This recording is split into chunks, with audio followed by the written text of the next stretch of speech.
Welcome back to Sikkim 365 Radio. It's time for Craig Smoak's Off the Radar.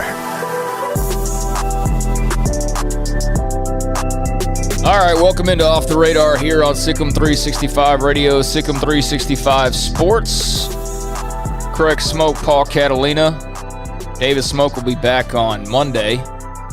And I just got this for the Baylor fans out there. Got some other stories that are very much non-Baylor related that we'll get to. But Baylor Men's Basketball's foundation elected to the Hall of Fame 5 players from Scott Drew's first 2 recruiting classes who helped the historic resurrection. They're also known, these 5 players, as the foundation. They will be inducted into the Baylor Athletics Hall of Fame as the lone selections for the 2021 class. Paul, this will include Aaron Bruce, Mamadou the Mayor, DN, Henry Dugat, Curtis Geralds, and Kevin Rogers. They will all be inducted, the foundation, those 5 members, into the Baylor Athletics Hall of Fame as the lone selections for 2021. That ceremony will take place on October 29th at the Waco Convention Center. And we'll also recognize the 2020 Hall of Fame class because obviously last year there was slight interruptions in the usual festivities, but how about that honor? That's pretty cool for those guys. Yeah, absolutely. And look, I'll tell you, just Scott Drew's been wanting to do something like this for quite some time, and now that they won the national championship, he has the ability to do it, and he's wanted to honor these guys. He's actually also wanted to honor the guys that stayed a lot. He wanted to do something for them, and it was met with some resistance, and I'll leave it at that. Wonder where that came from. People who know, but it was met with some resistance, and so I'm really happy with this. And the only guy we haven't been able to get on the show from this group is Aaron Bruce, and it's because he's in Australia. But now that he's going to be here, hopefully that we can get him on the show because he won't have this ridiculous time zone and hemisphere problem that we've run into. Yeah, no doubt. He definitely needs to be a part of the show because you're right. We've had Mamadou and Dugat and Geralds and Rogers, but man, that's really cool. That's something that, you know, obviously took a lot of planning and creativity to make this happen and have them as like the sole members of that class. So that just came down, and that was definitely of interest, I would imagine, to Baylor fans. And what timing too, coming fresh off the national championship in basketball, to have these guys who helped lay the foundation, obviously a part of that. All right, now there's a bunch of other things going on all across sports. I'm just going to kind of blow out some various headlines here. Kawhi Leonard has re-upped with the Los Angeles Clippers. 4-year, $176.3 million deal for Kawhi. Remember, he opted out, and people were like, oh my God, he's going to leave LA. And no, that's the NBA for you. That's just all contractual, and I don't think there was ever really much of a chance that he was going to be headed elsewhere, and in fact, he won't be, at least for the next couple years.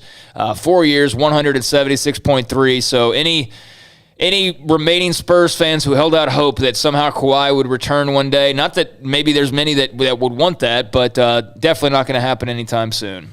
Yeah, well, and I'm not surprised. I mean, no. The whole reason he left the Spurs was not to go to Toronto and win another title. It was he wanted to be in Southern California. There are 2 options, and the other one does not have the same salary cap room. So he was going back to the Clippers. This was not. And look, it wouldn't surprise me that if Kawhi and his uncle might have thrown some he's unhappy kind of things out so that he gets his way. But he wasn't going to go anywhere. Was he going to Sacramento? No, where's he going? No, yeah, it was all just contractual stuff, and he ends up making a ton of money. He had declined the $36 million option to become a free agent, and all along it was expected that he was going to remain in L.A. So, yeah, he's officially staying in L.A. Kawhi Leonard, massive deal, 4 years, $176.3 million. I thought this was a pretty cool story that involves another NBA player, or former NBA player, I should say, and J.R. Smith. Did you see this? He's enrolling at North Carolina A&T State to pursue a degree in liberal studies, and he's also awaiting word from the NCAA on his eligibility because he wants to join the North Carolina A&T State Aggies golf team. So J.R. Smith going back to college, has re-enrolled and also looking to play a little golf while he's at it. So that's kind of an interesting career, transition and career path for sure. Yeah, part of the hard problem, it says in the story, is that since it's been 17 years he's gotten out of high school, it's not like you can just go back to his high school and say, hey, we're J.R. Smith's grades. I'm sure they purge those things when it's no longer relevant. Most of the time it's did J.R. Smith graduate? Yes. So those are the things. I think that's maybe one thing that the NCAA needs to be like, look, how can this hurt? Like, just let the dude play. At the same time, though, it's like he's 35 years old and he's coming back to school, and there's like a 21-year-old probably that would like a scholarship. I mean, I don't know if he would even take a scholarship. I don't know how that would all work. Yeah, I mean, I doubt he would. But still, it's for those not affected by it, and maybe there won't even be anybody affected by it. But I think that's cool, man. He's going back to school. He's 35 years old, going to NCA&T, and is going to try to play some golf. So we'll see if J.R. Smith is able to do that. But certainly going to be the oldest person on campus, I would think, as far as students go. Maybe not, though. I mean, you never know. Some people come back to college. Master's degrees That's and all the great that, thing about college is there's no age limit. You can go back whenever you want. But I'm sure he'll be the oldest athlete on campus. I would think so. I would hope so. Yeah, I would actually hope so that would be the case. They have a lady on the volleyball team who's 41. But hell of a serve. All right, Dr. Pepper. A lot of NIL stuff is going on. Dr. Pepper has partnered with Clemson quarterback DJ Uiagalelei for their next installment of Fansville. I'm sure if you watch college football enough, you've seen those Fansville Dr. Pepper commercials. But this is the first big brand, national big brand, to partner with a college football player for a national TV commercial. So Uiagalelei, the first signee for Dr. Pepper. That's a pretty big one right there. So good for him. Also, a lot of other NIL stuff going on. USC cornerback Sierra Wright, who was also in the latest Space Jam movie. I don't know if you know that or not. I did not. He is going to apparently be, or he has apparently inked a deal where there's going to be a TV show about his life. So he is somebody who has taken full advantage of the NIL. He's partnered with Overtime, which is a creator studio, and they are going to launch, or they are launching a creator studio, this Overtime company. They've invested $1 million in NIL-driven partnerships. They'll help athletes promote new products from shows to apparel. So one of their first big announcements is, USC cornerback and Space Jam star Sierra Wright is going to be doing a show about his life. Yeah. I have not seen the new Space Jam. Have you?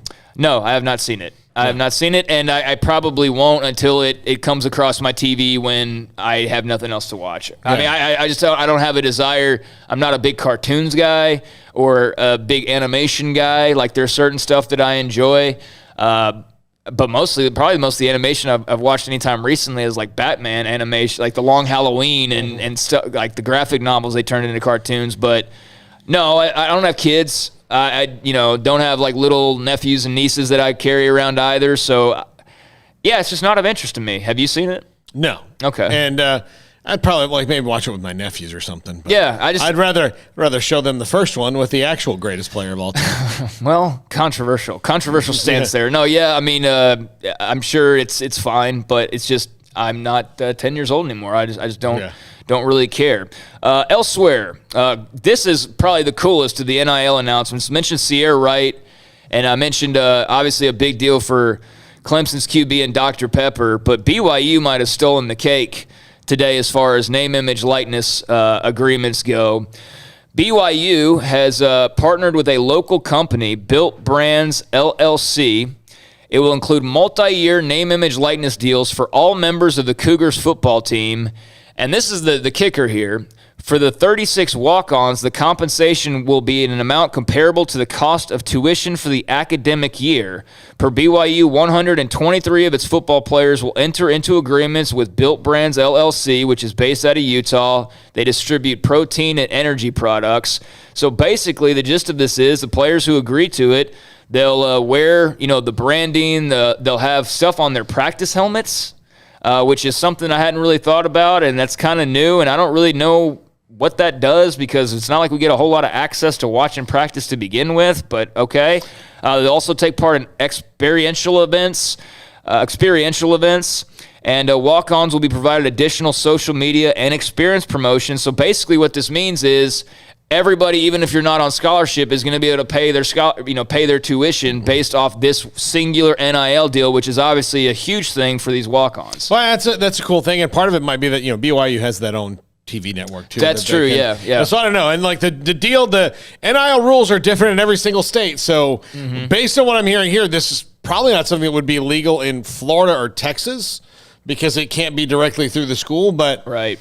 But in Utah, I mean, and I don't know what happens if somebody like breaks the honor code. Does that break their agreement with this brand? I don't know how all that's going to work, and it's really not for me to have to worry about. But they're going to get their tuition paid, the walk-ons in particular, and I guess that'll just be nice extra money for the non-walk-ons. They're already getting their scholarships paid for, so they just get to enjoy a little bit extra cash. But I think that's cool, and obviously one of the beneficial ways that this could work. Alabama has joined Ohio State and North Carolina in offering group licensing for their athletes in conjunction with being able to use the school marks through a group called the Brander Group. The Brander Group announced they will be developing group licensing programs for current and former student athletes at Alabama in all varsity sports, and separate alumni athletes will soon be able to benefit from new opportunities to profit off NIL through group licensing programs that utilize the university's official logos and trademarks. So this is not a total shocker because this was always about what the school was going to allow. So in this case, Alabama, Ohio State, North Carolina, I guess are kind of on the forefront of coming to an agreement where these people can use the A or the Buckeye logo or what have you, whereas some schools who don't have something like this in place, you go off and you do an autograph signing, they're not necessarily going to be keen on you doing the sports bar autograph signing and then having like the big Baylor logo in the background. Well, and Baylor, at least at the outset of this, was one of those schools that said that right now, there's nothing in place. And I don't know if the Texas law specifically prohibits that. Like, again, like these things are going to have to be amended and go along. And they will be, like, the minute that somebody sees that you can make money, like you can make money off the licensing, like everybody can make money off of it, and Alabama's doing it, then here's the other rule. If Alabama does it, everybody else is going to want to do it. Right. I mean, so Alabama's doing it, and honestly, if you could have said Alabama, Tennessee Tech, and the University of Alaska are all doing this, and whatever. But Alabama, I mean, like Alabama's doing it. I mean, so everybody's going to follow. It's a sport where it's all about the Joneses and keeping up with them, right? So, Yep, absolutely. The Pac-12 has announced they have reverted to their standard policy regarding game forfeitures in all sports for the upcoming season, and will count any games that a team is unable to play as forfeit losses. They had amended the rule and counted games that were canceled last year due to player availability. They ruled those as no contest, but this year they're changing that up, and if you're unable to play, then it's going to be an outright forfeit, at least in Pac-12 play. Yeah, and the only way that they're going to get people to get vaccines who absolutely don't want them is to make them go through the rigmarole and have consequences and forfeit. And, I could get deep in the weeds on this, and I'm not going to, but I think that's the only way is you're going to have to get tested every week, you have to do this, and it says here, if an outbreak happens, then you're going to forfeit the game, and so better get vaccinated. Yeah, they also had updated their pay to return to play protocols, which if you're vaccinated, it no longer mandates regular testing or quarantine after you've had exposure to someone who's tested positive, so you're pretty much free to just continue moving around. But if you're unvaccinated, which includes players, coaches, and other staff, for the Pac-12 at least, they will be required to be tested and quarantined after returning to campus following non-team related travel. They'll go through regular testing, which will be at least one PCR test per week or 3 antigen tests per week, and they'll be forced to wear a mask while indoors. They'll also be subject to quarantine guidelines, which can include 10-day quarantine periods if you're exposed to somebody who's positive. And once teams reach 85% vaccination rate, that's when they will be subject to perhaps modified protocols. But yeah, I mean, if you don't want to take it, that's fine. But you're just going to have, the hassle of a lot of the stuff you had to do last year. And that's still, obviously, for some people, not going to matter. And they're still going to be like, cool, I'll do that. I'd rather do that than not have the vaccine. And that's their choice. And we'll see how it works. Yeah, I think we know the answer to that question. Yeah, but I think we do. But, again, some people are just not going to, they're not going to budge. I don't want to make this the COVID hour either because I was doing a lot of NIL, so I really haven't. But the Saints have announced they will require proof of COVID vaccine or negative test to attend Saints games this year. And that state of Louisiana has an app now. And they've got a full-on outbreak and have it basically the entire time. Yeah. So they have an app that will pull up a picture of your driver's license and your vaccination status. So it's pretty easy to do. Now, I do know that this gets into the slippery slope of, if you start requiring proof of this, where does it stop? And start getting the World War II comparisons. Here's the deal. I get this philosophical debate. I totally get it. And I wish that we could have it without the biases in it of let's really talk about okay, are we willing to sacrifice this now if you promise not to do anything worse later? Right. And that's the fear. But I don't know. So I get it. It's a private business, and they can do what they want to do. And, that'll make everybody else feel at ease, I'm sure. This was a blast from the past for me. I grew up in East Texas, and we had our fair share of pro athletes. I mean, Earl Campbell's probably the greatest of all time out of my neck of the woods, but Adrian Peterson, Patrick Mahomes, and the list goes on and on. There's been a lot of great players, but in baseball it's been few and far between, and I wouldn't exactly say great here, but I did know this young man, and when he was a young Texas Ranger, had him on my show back then quite often. Chris Davis has announced he will be retiring, citing a hip injury. And you know what? On the one hand, first of all, I haven't talked to Chris in a very long time. It's been years and probably a decade, actually. But when he was a young player for the Rangers, he was from Longview, which is 30 minutes away. It was a cool story, and it was cool to talk to him and cool to see the come up. He's made bazillions of dollars since then. But with that benefit of the money comes the downside, and when you make an announcement that you're retiring, there were a lot of people that had a lot of smart-ass things to say about Chris Davis and the money and the strikeouts and all that. He struck out a ton. But guess what? He was just at the forefront of what Major League Baseball has become. And, he struck out a lot. He hit a lot of home runs. He was an excellent defensive player. Smokey and I interviewed him in person at Rangers camp, when he was still there. And he was so great to us. Actually, when he was taking ground balls next to Adrian Beltre, he would take them and then throw them at Smokey. Oh, really? That's what he was doing. He'd take them and pitch them off at Smokey because he was trying to get his attention. Yeah. And, Smokey can get on the phone. He's on his phone. He's reading something that doesn't matter. I was like, hey, I think Chris Davis is throwing baseballs at you. And he's like, what? But it was nice. I mean, he just had to respond to that tweet instead of paying attention. He's a great dude, Chris Davis. Wish him all the best in his post career, whatever that's going to be. I'm sure he's got enough money to do nothing. Oh God, he's in the final year of his 7-year, $161 million contract.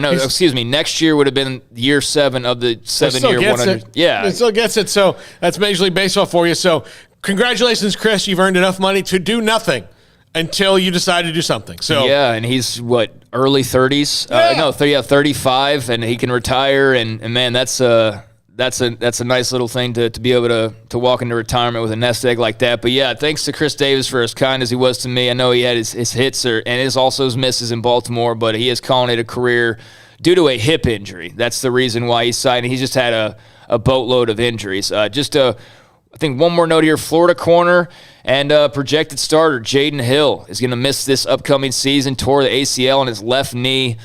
Dan Mullen said the injury was a massive disappointment.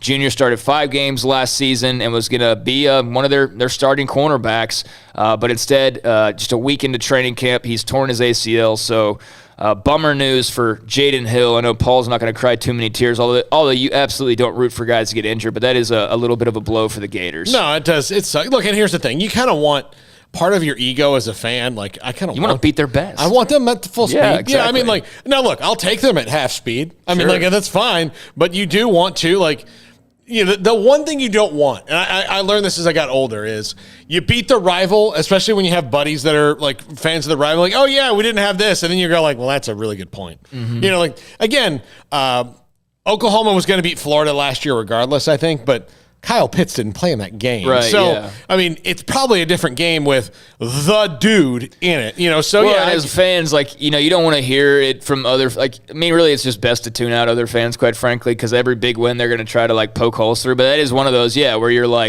Well, man, we beat Florida. Yeah, they didn't have Kyle Pitts. So would you rather have been able to say we beat Florida full strength? Yeah, you would have liked to have said that. And final thing here, this whole Deshaun Watson thing is just so odd. Like the fact that he's just out at training camp kind of going through the motions for TV cameras for a few minutes and then going to the locker room. But today, Sarah Barshop, she tweeted out a little video from this morning, and it's outside the facility, and there's a cameraman, and he's got his camera directed at the end zone where some players are starting to make their way, and the main player he's focused on is Deshaun Watson, and Deshaun Watson walks by, and he just says, "Why are you always filming me?"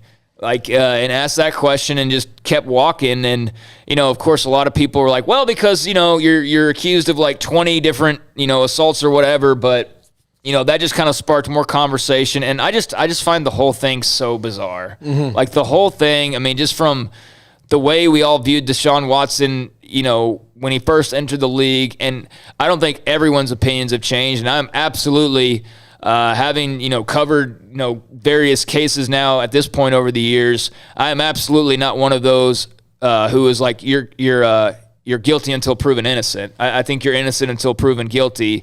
A lot of this does make Deshaun Watson look guilty, a lot of the allegations, but that's what allegations are supposed to do. They're supposed to paint the person in a negative light, but yeah, it's just bizarre, this whole camera thing and him being out at practice, as John McClain was talking to us about. So, yeah, today he's walked out. He looked at the cameraman. He's like, why are you all always filming? And it's like, well, there's nothing else to film at Texans camp, for one. There's nothing else that's that interesting. And two, like, it's just weird you're there, man. It's really weird that you're even there. And I know why he is, but it's still strange nonetheless. Yeah, he's got to go through the motions, and he's got to get his money. He's going to count against the salary cap. He's not going to play a snap for the Texans this year. He's probably not going to play a snap for anyone. They have him on the year. Depth chart at like fourth. Yeah, because they have to. Yeah, but I mean, what is even the point? Yeah. Yeah, eventually he'll get put on the commissioner's list, you would think, and move on. All right, that's going to do it for Off the Radar. Great stuff, Craig. As always, when we come back, your calls, texts, emails, and the top 5 at 5:55 comes up in about 34 minutes. This